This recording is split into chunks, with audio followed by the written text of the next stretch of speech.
Joining data frames with hierarchical indices is a bit more complex.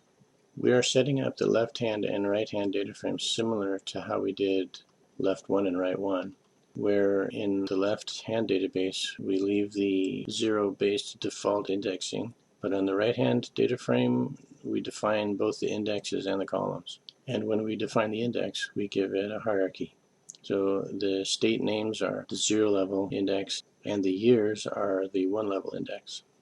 So the left-hand data frame looks normal, but the right-hand data frame is hierarchical. And our join is going to involve this hierarchical index.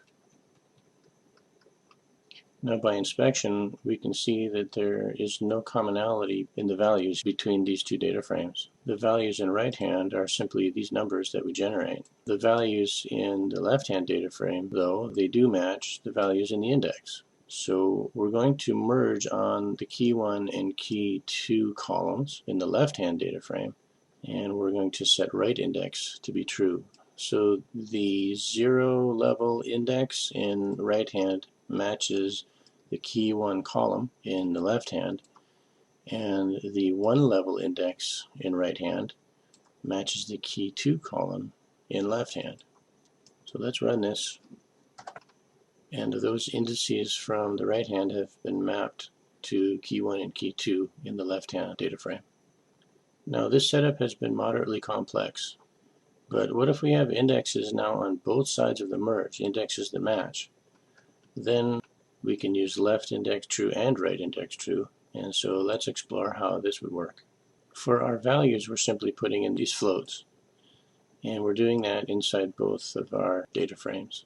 For our index, however, we have apples, corn, and eggs in the left number 2, and we have berry, corn, dates, and eggs in right 2 data frame.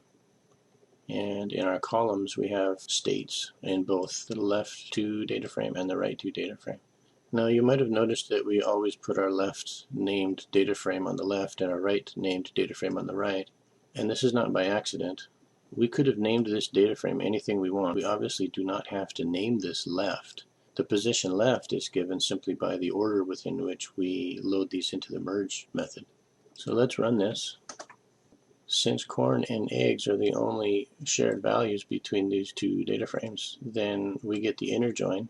But if we want to get everything, we just simply use the how attribute and tell pandas we'd like the outer join.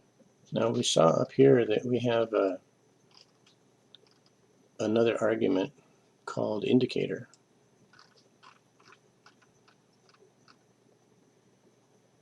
If we set indicator equals to true,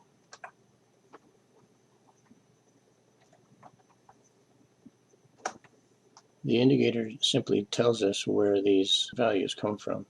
This comes from the left only, this comes from the right only. Corn and eggs is in both, and dates is from right only. In this particular case, merge behaves quite similarly with join if we add to our join method.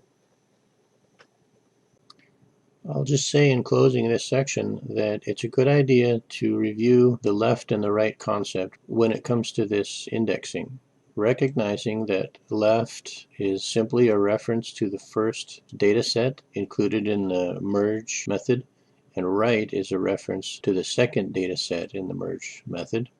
And furthermore, in order to join an index to a column, there has to be some commonality between the index and the columns. See, like here, we have commonality between this index and this column, and here we have some commonality between this index and this column.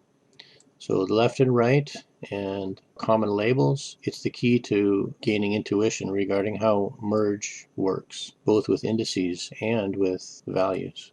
And also, it's good to recognize that merge and join are similar.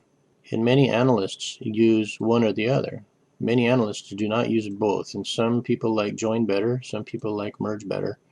But you can accomplish quite the same things with either of these methods.